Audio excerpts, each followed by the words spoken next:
नुआ रूपरे झलसिब कटकर Barabati stadium. BCCI राज्य सरकार एवं ओसीए मिलित उद्यम बड़ प्रोजेक्ट हेब शुभारंभ। मोट 600 कोटी टंकार व्यय अटकल हेब पुनः निर्माण। राज्य सरकार एपरी पदक्षेप को स्वागत करिसेंती क्रीड़ाविद।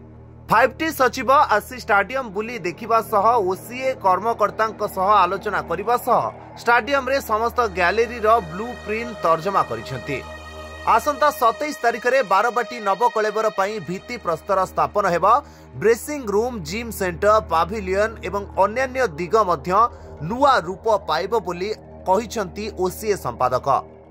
आमे जदि देखू फिरोज कोटला को देखु से नवीकरण कर इडेन गार्डन कर मोंटेरा स्टेडियम कर तेणु इंटरनेशनल लेवल को जो क्वालिटी मीट करने निहाती गोटे चेंजेस निहाती दरकार। तो नवीकरण जोटा कर बारवाटी स्टेडियम मत लगुच बहुत भल स्टेप एटा। गैलेरी जो कैपेसिटी अच्छी से इम्प्रूवमेंट हवा कथा। आप गैलेरी नंबर 7 अच्छी जोटा कि बहुत डेंजरस सिचुएशंस अच्छी भांगिकी गोटे सेफ्टी पॉइंट ऑफ एंगल रे नुआ स्ट्रक्चर गोटे करा उचित। इवन आमर जो सीट अच्छी जोटा अच्छी सीमेंटेड सीट जोड़ा अच्छी से आमर इंटरनेशनल लेवल रे एक्सेप्टेबल नहीं। से आमको इंटरनेशनल मैचेस भी दौना आमको निहाती बकेट सीट तरीका दरकार। तो मत लगुच जो इंटरनेशनल जो पॉइंट्स गुड़ा अच्छी मीट करने नवीकरणटा निहाती दरकार। हाँ से निश्चय रहा कथा। तार गोटे पहचान अच्छी बारवाटी स्टेडियम पर्टिकुलरली हॉस गेट है कि क्लॉक टावर है। इवन क्लब हाउस केतटा पेंटिंग्स जोड़ा अच्छी जोटा कि बहुत अबिका से देखा भी लोक मिलनी। से जो केतटा पॉइंट्स अच्छी निश्चय केमती मेंटेन करेंगे केमती प्रिजर्व करेंगे से जदि मेंटेन करता बहुत भल हाँ। बारवाटी स्टाडियम आगामी दिन में क्रिकेट खेल हम एवं अदर खेल बाहर आम कर डे टू डे बेसिस जो कहतु स्विमिंग पूल कहतु जिम कहतु आप टेबल टेनिस कहतु लॉन्ग टेनिस कहतु बास्केटबॉल कहतु वॉलीबॉल कहतु ए सबू इंटीग्रेटेड होगी बारवाटी स्टाडियम ही रमर बर्तमान कैपेसिटी बारवाटी स्टाडियम अच्छी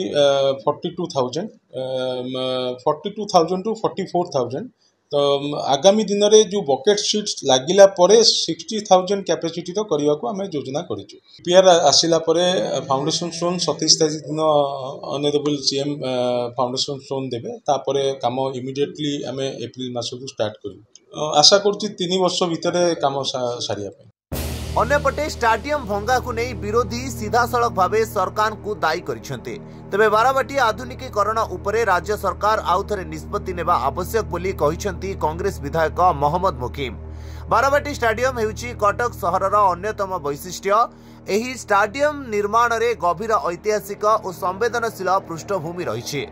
एठारे बहु जातीय और अंतर्जातीय क्रीड़ा प्रतियोगिता सफलतार सहित अनुष्ठित होइछे। स्टाडियम आम राज्य ओडिशार ख्याति को बहु उच्च को उठाई। बारवाटी स्टाडियम हजार हजार क्रीड़ाविद, लक्ष लक्ष क्रीड़ा प्रेमी और विभिन्न वर्गर अगणित बुद्धिजीवी समेत 4.5 कोटी ओडियांकर भावावेग सहित घनिष्ठ भाव में जड़ित। तेणु सरकार को एभली निष्पत्ति को सहजरे ग्रहण करिपारु नाही कांग्रेस बोली कहिसेंती बारवाटी कटक विधायक मोहम्मद मुकीम। से अंचल हूँ एएसआई अंडर रे एवं सेठी सत्यव्रत स्टाडियम रे कौन सी प्रकार कार्यक्रम करने एएसआई अनुमति दौना से दुर्ग बाहर खनन करी बारवाटी स्टाडियम सेपरी एक परिस्थिति सृष्टि हुए और कौन सी भग्नावस्था भर बाहर कार्यक्रम करने समय से पुणी एएसआई अंडर जो चलीज तार जो जिन आम करने चाहूँ मूलर सब मरीज। तेणु मोर अनुरोध सरकार को या पुनर्विचार करंतु, या बंद करंतु एवं सरकार तत्पर हूँ। ओडिशा क्रिकेट एसोसिएशन जहाँ कार्यक्रम ओडिशा रे क्रिकेट को प्राधान्य देवा। ओडिशा रे देवाशीष महांती को परे दीर्घ 15-17 वर्ष लानी आ गोटे क्रिकेट खेलाड़ी सृष्टि हो पारि नांती। ओसीए गोटे भी क्रिकेट खेलाड़ी को नेशनल गेम रे खेलिया सुजोग दे पारि नै एवं एकाडेमी करी जो ट्रेनिंग देवा कथा से कार्यक्रम करना। रणजी ट्रॉफी आम 7टा मैच रु 6टा मैच पराजय हो।